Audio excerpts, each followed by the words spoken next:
اعوذ باللہ من الشیطان الرجیم بسم اللہ الرحمن الرحیم الصلاۃ والسلام علی رسولہ الکریم والائمۃ الطیبین الطاہرین المعصومین۔ تصوف کیا ہے اور ان کے نظریات کیا ہیں؟ آیا کیا یہ شیعت کا ہی کوئی نظریہ ہے یا اس کی الگ سے کوئی پہچان ہے؟ آج ہم اس حوالے سے انشاءاللہ گفتگو کریں گے۔ ہمارے ساتھ موجود ہیں سید علی حیدر شیرازی صاحب۔ السلام علیکم ورحمۃ اللہ۔ وعلیکم السلام ورحمۃ اللہ۔ شاہ صاحب، جو ہم نے سوال کیا ہے کہ کیا تصوف کیا ہے اور کیا یہ ان کے نظریات کیا ہیں، اور کیا یہ کوئی شیعت کا ہی ایک نظریہ ہے یا اس کی الگ سے کوئی پہچان ہے، یا اس حوالے سے کوئی اہل بیت علیہ السلام کی روایات موجود ہوں یا اہل بیت علیہ السلام نے اس کی ترویج کی ہو یا اسے بیان کی ہو؟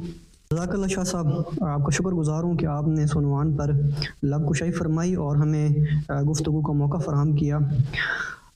آپ نے جو پہلا سوال کیا ہے کہ تصوف کیا ہے، جی، اگر ہم اپنے دوسرے سوال کی طرف جانے سے پہلے ہم اسی سوال پر گفتگو کریں کہ تصوف کیا ہے، تو تصوف کی ایک عام فہم تعریف جو صوفیاء کے ہاں رائج ہے یا ہمارے ایک معاشرے میں جو اس کی تعریف رائج ہے، وہ یہ ہے کہ بنیادی طور پر تصوف خداوند عالم کے تقرب میں پہنچنے کا ایک رستہ ہے۔ یعنی صوفیاء کے نزدیک اللہ تعالیٰ کا قرب حاصل کرنا، اور اس کے لیے انہوں نے ایک مخصوص رستہ اختیار کیا جسے تصوف کا نام دیا جاتا ہے۔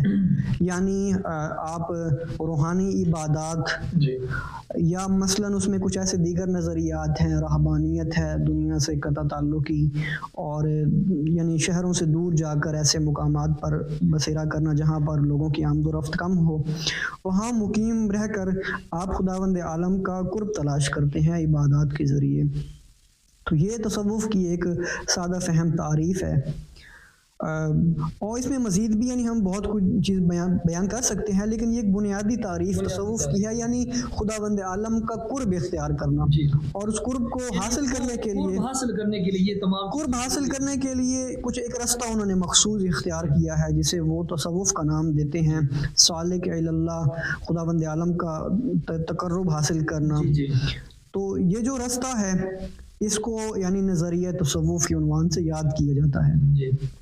اب اگر ہم گفتگو کریں آیا تصوف تشیع کا ہی کوئی حصہ ہے یا مثلاً تصوف اپنی الگ سے پہچان رکھتا ہے، تو سب سے پہلے یہ واضح ہونا چاہیے کہ تشیع اور تصوف دو الگ نظریات ہیں۔ تشیع اپنا ایک الگ مکتب فکر ہے جو اپنی ایک الگ پہچان رکھتا ہے، جن کے اپنے الگ عقائد ہیں، جن کے فروعات ہیں، جن کے عبادات کا ایک طریقہ کار ہے۔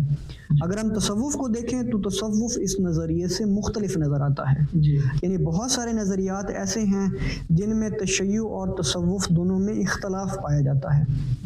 تو ہم یہ تعریف اس کی یوں نہیں کر سکتے کہ مثلاً تشیع یا تصوف کوئی ایک ہی نظریہ ہے، ایک نظریہ نہیں ہے۔ واضح طور پر یہ بات ہے کہ تشیع اور تصوف دو مختلف نظریات ہیں۔ ان پر ہم انشاءاللہ آگے چل کر گفتگو کریں گے کہ مثلاً وہ کون سے نظریات ہیں جن میں تشیع اور تصوف کے مابین اختلاف پایا جاتا ہے۔ اگر ہم خود تصوف کے بنیادی نظریات کو دیکھ لیں، مثلاً تصوف کا ایک جو بنیادی نظریہ یعنی جسے کہہ سکتے ہیں کہ جو ایک رستہ اختیار کیا جاتا ہے وہ ہے رہبانیت، یعنی دنیا سے قطع تعلقی اختیار کرنا، اور یعنی شہروں سے دور جا کر یا شہروں میں ہی رہتے ہوئے لوگوں میں گمنامی کی کیفیت میں رہنا، جس میں لوگوں سے قطع تعلقی ہو اور اپنے آپ میں ہی مگن رہ کر خداوند عالم کی عبادت کرنا۔ اب یہ آگے عبادت کا جو سلسلہ ہے اس پر بھی تشیع اختلاف کرتے ہیں صوفیاء سے کہ جو ان کا عبادات کا طریقہ ہے تشیع کے نزدیک وہ درست طریقہ نہیں ہے۔ مثلاً وہ ظاہری عبادت سے زیادہ باطنی عبادت کو ترجیح دیتے ہیں۔ یعنی آپ مختلف اذکار ان کے ہاں موجود ہیں جن کا وہ ورد کرتے ہیں، اور ان کے ذریعے خداوند عالم کی قربت اختیار کرنے کو یعنی ایک رستہ اختیار کرتے ہیں۔ تو صوفیاء کے ہاں ایک علیحدہ سلسلہ ہے۔ تشیع کے ہاں یعنی عبادات میں وہ باطنی کیفیت اس طرح سے نہیں ہے۔ تشیع ظاہری عبادت پہ تشیع کا زور ہے۔ تشیع کے ہاں یہ چیز رائج ہے کہ عبادات وہ انجام دی جائیں جو اہل بیت علیہ السلام سے ثابت ہوں، تو ان میں یعنی آپ نماز ہے، روزہ ہے، تو یہ ظاہری عبادت ہے. اس میں اسی ضمن میں یہ بات بھی ہے کہ کیا ظاہری عبادت سے باطنی عبادت تک بندہ نہیں پہنچ سکتا؟ یہ جو اللہ کے انہوں نے ایک نظریہ بنایا ہوا ہے کہ ظاہری عبادت کی ضرورت ہی نہیں ہے، باطنی عبادت کے ذریعے انسان خدا تک پہنچتا ہے. نہیں، ظاہری عبادت کے وہ قائل ہیں، ایسا نہیں ہے کہ وہ ظاہری عبادت کے انکاریوں قائل ہیں، لیکن ان کے ہاں بہت سارے ایسے اذکار ہیں، یا مثلا جسے کہہ لیں کہ مکاشفہ، یعنی حالت کشف میں چلے جانا، الہامی کیفیت میں چلے جانا، تو تشیع کے ہاں یہ چیز رائج نہیں ہے. تشیع کے ہاں ظاہری عبادت ہی اہمیت کی حامل ہے. یعنی آپ ظاہری طور پر نماز پڑھتے ہیں، باجماعت پڑھتے ہیں، آپ روزہ رکھتے ہیں جس میں آپ باقاعدہ بھوک پیاس برداشت کرتے ہیں، تو صوفیاء کے ہاں یہ بھی چیز ہے، ایسا نہیں کہ ان چیزوں کے انکاری ہیں. تشیع ان ظاہری عبادات کو ہی اہمیت دیتے ہیں. تشیع ان عبادات سے ہٹ کر مثلا باطنی عبادات کی طرف تشیع کا رجحان نہیں ہے. تشیع باطنی فرقہ نہیں ہے، تشیع ظاہری عبادات کو انجام دینے والا ایک فرقہ ہے. تو تشیع جو اذکار ہیں صوفیاء کے، تصوف کے، تشیع ان سے بھی اختلاف کرتے ہیں. یعنی جو عبادات تشیع کے ہاں مثلا اہل بیت علیہ السلام سے مروی ہیں، جو شیعہ کی کتابوں میں موجود ہیں، مثلا مفاتیح الجنان اور دیگر شیعہ کتب میں جو اعمال اہل بیت علیہ السلام سے مروی ہیں، تشیع ان اذکار کو اہمیت دیتے ہیں. یعنی اگر آپ خداوند عالم کا قرب اختیار کرنا چاہتے ہیں تو ان اذکار کو، ان عبادات کو انجام دیں جو اللہ تعالیٰ کے رسول نے اور اہل بیت علیہ السلام نے بیان فرمائی ہوں. تو رہبانیت وہ یعنی ابتدائی نظریہ ہے جس میں تشیع اور تصوف میں اختلاف پایا جاتا ہے. میں اس ضمن میں ایک روایت رسول اللہ کی آپ کی خدمت میں عرض کرتا ہوں. یہ روایت بحار الانوار کی جلد نمبر 70 میں صفحہ نمبر 115 میں نقل ہوئی ہے، اگرچہ اس کے اور بھی ماخذ ہیں لیکن ہم بحار الانوار سے روایت آپ کی خدمت میں پیش کریں گے. رسول اللہ فرماتے ہیں کہ لیس فی امتی رہبانیہ، میری امت میں رہبانیت نہیں ہے. پھر فرماتے ہیں ولا سیاحہ، اور دنیا سے بے تعلق رہنا نہیں ہے. پھر فرماتے ہیں کہ ولا غم، یعنی سکوت، اور نہ ہی چپ سادے رہنا ہمارے ہاں ثابت ہے.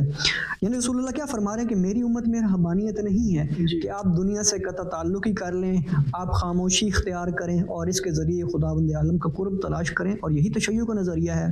تشیع کے ہاں ظاہری عبادات کو انجام دیا جاتا ہے اور آپ دنیا میں موجود رہ کر، یعنی آپ رہبانیت اختیار نہیں کریں گے کہ آپ دنیا سے قطع تعلق ہی کریں گے اور خداوند عالم کا قرب تلاش کریں گے. انسان کا جو امتحان ہے وہ کیسے ہے کہ انسان دنیا میں رہتے ہوئے اللہ تعالیٰ کا قرب تلاش کرے. دنیا کی اس یعنی پرآشوب دور میں رہتے ہوئے جہاں پہ دنیا میں مختلف سوچوں کے لوگ رہتے ہیں، مختلف نظریات ہیں، آپ ان کے مابین رہ کر اسلام کی تبلیغ کریں. تو یہ ظاہری عبادت تشیع کے یہاں اہمیت رکھتی ہے. اگر آپ دنیا سے قطع تعلق ہی، اہل بیت علیہ السلام اور پیغمبر اکرم کی زندگی میں بھی یہ سیرت میں نہیں ملتی کہ وہ دنیا سے یعنی کہ لا تعلق ہو جائیں یا نہیں. رحمانیت کی تشیع کے ہاں اس طرح سے نہیں ہے. میں عرض کرتا ہوں، دیکھیں میں نے آپ کو عرض کیا کہ انسان کا امتحان ہی دنیا میں رہتے ہوئے تقوی الہی اختیار کرنا ہے. ایک شخص وہ دنیا سے الگ ہو گیا تو پھر اس کا کیسا وہ امتحان ہی نہیں. وہ امتحان دیکھیں ہمارے ہاں جو فروع دین ہے اس میں ایک بہت اہم رکن ہے جسے امر بالمعروف ونہی عن المنکر کہا جاتا ہے. یعنی آپ لوگوں کو اچھائی کا حکم دیں اور ان کو برائی سے روکیں. میرا آپ سے سوال ہے، اگر کوئی شخص دنیا سے قطع تعلق ہی اختیار کرتا ہے، کیا وہ شخص امر بالمعروف انجام دے سکتا ہے؟ نہی عن المنکر انجام دے سکتا ہے؟ وہ لوگوں کو نیکی کی تبلیغ کس طرح سے کرے گا اور لوگوں کو برائی دنیا میں ہی نہیں ہے، لوگوں کے درمیان ہی نہیں ہے، تو پھر وہ کس طرح وہ لوگوں کو کس طرح سے روکے گا؟ ضروری ہے کہ انسان دنیا میں رہے، دنیا میں رہتے ہوئے امر بالمعروف انجام دے، نہی عن المنکر انجام دے. جہاں تک آپ کا تعلق ہے اہل بیت علیہ السلام، شاہ صاحب اسی ضمن میں یہ بات بھی ہے نا کہ اب اللہ پروردگار عالم نے قرآن مجید میں پیغمبر اکرم کی زندگی کو، پیغمبر کو بہترین نمونہ قرار دیا ہے. تو پیغمبر کی زندگی میں تو ہمیں یہ چیز کہیں نظر نہیں آتی کہ پیغمبر مکہ چھوڑ کر کسی غاروں میں چلے گئے ہوں، مدینہ چھوڑ کر کہیں چلے گئے ہوں اور لا تعلق ہو گئے ہوں امت سے. اس طرح تو کہیں بھی ہمیں نظر نہیں آتا، نہ حضرت پیغمبر اکرم کی زندگی میں اور نہ حضرت کے بعد حضرت کے جو اہل بیت اطہار علیہ السلام ہیں اور جو جید حضرت کے صحابہ ہیں، نہ انہوں نے یہ روش اپنائی ہے. ایسا ہی ہے، وہی عرض کر رہا ہوں نا کہ تشیع میں یہ چیز رائج نہیں ہے. خود اہل بیت علیہ السلام نے عمل انجام نہیں دیا. آپ رسول اللہ کی سیرت کو دیکھیں، آیا رسول اللہ مکہ میں تبلیغ کے لیے نہیں جایا کرتے تھے؟ لوگوں کے مابین موجود نہیں ہوتے تھے؟ اہل بیت علیہ السلام ہر وقت لوگوں کے درمیان موجود ہوتے تھے. سب سے بڑی دلیل کیا ہے کہ جب بھی کوئی شخص چاہتا تھا وہ اہل بیت علیہ السلام سے کوئی بھی سوال کر سکتا تھا. اگر وہ دنیا سے لا تعلق ہوتے تو لوگوں کے اشکالات کو لوگوں کے ذہن میں ابھرنے والے ابہام کا جواب کس طرح سے دیتے؟ تو ضروری ہے کہ دنیا میں رہتے ہوئے آپ دین کی تبلیغ کریں اور لوگوں کو برائی سے روکیں۔ تو تشیع میں جو رہبانیت ہے دنیا سے قطع تعلقی ہے وہ نہیں ہے۔ اہل بیت کی سیرت کو دیکھ لیں، پھر اہل بیت کی جو جید صحابہ ہیں ان کی سیرت کو دیکھ لیں، جی بالکل اسی طرح ان کی سیرت میں ہمیں اس طرح سے کوئی روش نظر نہیں آتی کہ انہوں نے دنیا سے لا تعلقی اختیار کی ہو اور وہ یعنی رہبانیت کی کیفیت میں چلے گئے ہوں۔ اس ضمن میں ہمارے پاس بہت زیادہ روایات ہیں، ہم ان کو بیان کر سکتے ہیں، لیکن اختصار کے پیش نظر صرف ایک روایت پہ اکتفا کیا ہے کہ ہمارے ہاں رہبانیت نہیں ہے۔ عبادات میں دیکھ لیں کہ عبادات میں ہمارے ہاں بالکل مختلف نظریہ پایا جاتا ہے، یعنی ظاہری عبادات پہ آپ زور دیں گے۔ تو یہ جو دو بنیادی چیزیں ہیں ان میں آپ کہہ سکتے ہیں کہ تشیع اور تصوف کا اختلاف ہے، لہٰذا ہم یہ نہیں کہہ سکتے کہ شیعت اور صوفیت وہ آپس میں یعنی ضم ہیں، دونوں ایک ہی چیزیں، تو ایسا نہیں ہے۔ تصوف باقاعدہ سے اپنی پہچان رکھتا ہے، تصوف کے علاوہ جو تشیع ہے تشیع کی اپنی ایک پہچان ہے۔ پھر اگر ہم ایک تیسرے بڑے نظریے کی طرف جائیں جسے آپ کہہ سکتے ہیں حلول، جی حلول کا نظریہ عموماً تصوف میں پایا جاتا ہے۔ جی بالکل، یعنی بعض خود کئی ایسے افراد گزرے ہیں، یعنی آپ کہہ لیں کہ ابن حلاج ہوں یا ابن العربی ہوں یا جو دیگر صوفیاء کے ہاں جو معروف شخصیات ہیں، ان کے ہاں ایک معروف نظریہ رہا ہے حلول کا۔ جی یعنی وہ شخصیات اس بات کی قائل ہیں کہ خداوند عالم انسان میں ظہور فرماتا ہے، ظہور انسان میں خداوند عالم کی تجلی ظاہر ہوتی ہے۔ جی تو تشیع میں حلول کا نظریہ نہیں ہے۔ بالکل، ہمارے ہاں تو یعنی روایات بے تحاشا روایات ہیں، ایود الاخبار الرضا میں روایات ہیں، امام رضا علیہ السلام سے مروی ہیں، دیگر ائمہ سے مروی ہیں کہ حلول کا نظریہ ہمارے ہاں نہیں ہے۔ خداوند عالم بے مثل و بے مثال ہے، بے شک وہ کسی شخص کے جسم میں ظاہر نہیں ہوتا، وہ تجلی نہیں فرماتا کسی شخصیت کے جسم میں۔ ہم ائمہ سے متعلق یہ نظریہ نہیں رکھتے، خود ائمہ نے اس نظریے کو باطل قرار دیا ہے۔ اور شیعہ کی جو توحید ہے وہ اسی لیے تو باقی لوگوں سے ممتاز ہے، باقی فرقوں سے، باقی سلسلوں سے ممتاز ہے کہ ہمارے یہاں یہ سلسلہ نہیں ہے، حلول ہمارے یہاں نہیں ہے۔ علامہ مجلسی نے اعتقادات پہ اپنی کتاب لکھی، اس میں یعنی 10 چیزیں جو انہوں نے بیان کی ہیں، 10 چیزوں کو انہوں نے غلوف قرار دی ہے، ان میں سے ایک چیز حلول کا نظریہ ہے، یعنی حلول۔ اس چیز کو ہمارے ہاں بالکل قبول نہیں کیا جاتا۔ یعنی جس طرح آپ بیان کر رہے ہیں کہ اگر ہم اپنے ائمہ کے بارے میں جنہیں ہم معصوم مانتے ہیں اور پھر انہیں منصوص من اللہ مانتے ہیں، ہم ان کے بارے میں یہ عقیدہ نہیں رکھ سکتے کہ ان میں خدا حلول کرے، تو پھر کسی عام شخص کے بارے میں یہ کیسا نظریہ ہو سکتا ہے اس میں خدا حلول کرے گا؟ یا جی یہ ایسا ہی ہے۔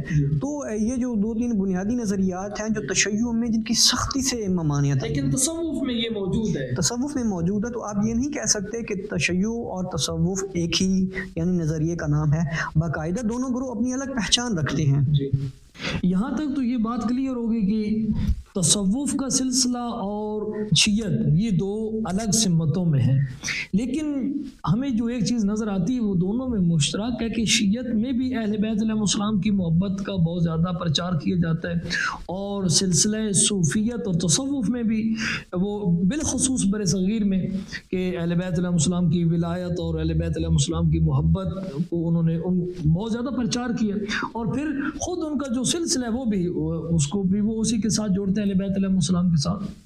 آپ نے اچھا سوال کیا ہے کہ صوفیاء نے، تصوف نے اہل بیت علیہ السلام کی ولایت کا پرچار کیا ہے بر صغیر میں۔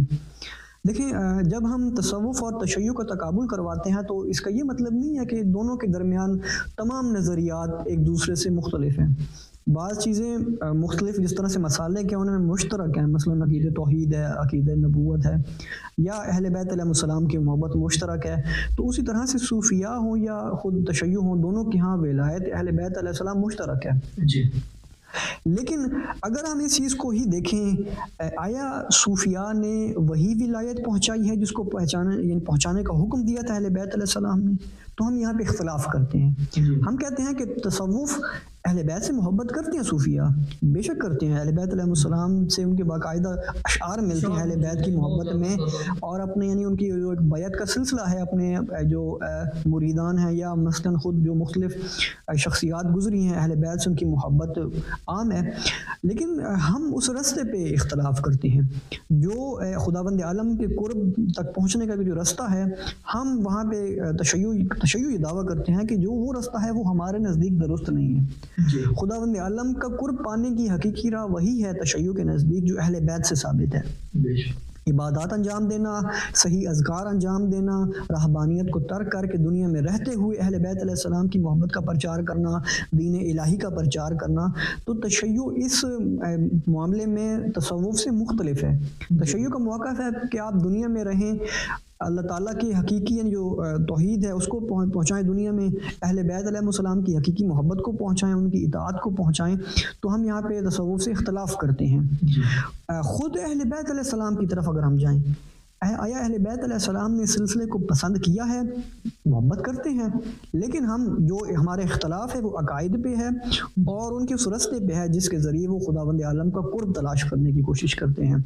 میں اسی سلسلہ میں ایک روایت آپ کی خدمت میں پیش کرتا ہوں، یعنی امام رضا علیہ السلام سے مروی ہے۔ امام رضا علیہ السلام فرماتے ہیں کہ امام جعفر صادق علیہ السلام کے اصحاب میں سے ایک شخص نے خدمت امام میں عرض کیا، یعنی کون کہہ رہے ہیں؟ امام صادق علیہ السلام کے ایک صحابی کہہ رہے ہیں، مولا اس دور میں صوفیاء کا ایک طبقہ پیدا ہو گیا ہے، آپ اس کے متعلق کیا فرماتے ہیں؟ امام صادق علیہ السلام نے فرمایا وہ ہمارے دشمن ہیں، اللہ، جو بھی ان کی طرف مائل ہو وہ انہی میں سے ہے۔ اچھا، پھر فرماتے ہیں کہ عنقریب ایسے لوگ پیدا ہوں گے جو ہماری محبت کا دم بھریں گے مگر وہ صوفیاء کی طرف مائل ہوں گے اور ان کے چال چلن اپنائیں گے اور ان کا لقب اختیار کریں گے اور ان کی باتوں کی تعویل کریں گے۔ آگاہ رہو، جو بھی ان کی طرف مائل ہوا وہ ہم میں سے نہیں ہے۔ اللہ، اب بظاہر دیکھا جائے تو اہل بیت علیہ السلام کی محبت مشترک ہے اور مختلف نظریات مشترک ہیں، لیکن امام رضا علیہ السلام، امام صادق علیہ السلام نے کیوں تشیع کو اس نظریے سے مختلف نظریہ قرار دیا ہے؟ اس کی وجہ میں آپ کے سامنے عرض کر چکا ہوں کہ مختلف عقائد ہیں جو تشیع جس وجہ سے ان سے اختلاف کرتے ہیں، ان عقائد کی وجہ سے اختلاف کرتے ہیں، جس وجہ سے اہل بیت علیہ السلام نے ان کے رستے کی بجائے خود اہل بیت کا رستہ اختیار کرنے کا حکم دیا۔ اور تشیع کے نزدیک اہل بیت کا حقیقی رستہ کون سا ہے؟ ان کی تعلیمات ہیں، ان کے عقائد ہیں جو ہماری کتابوں کے اندر موجود ہیں۔ تو ہمارے نزدیک اللہ تعالیٰ کا قرب حاصل کرنے کا اور اہل بیت علیہ السلام کی حقیقی ولایت کو حاصل کرنے کا جو ایک صحیح رستہ ہے وہ رستہ ہے جو تشیع کے ہاں معروف ہے۔ یعنی تشیع ان عقائد سے اختلاف کرتے ہیں جو عموماً تصوف میں پائے جاتے ہیں۔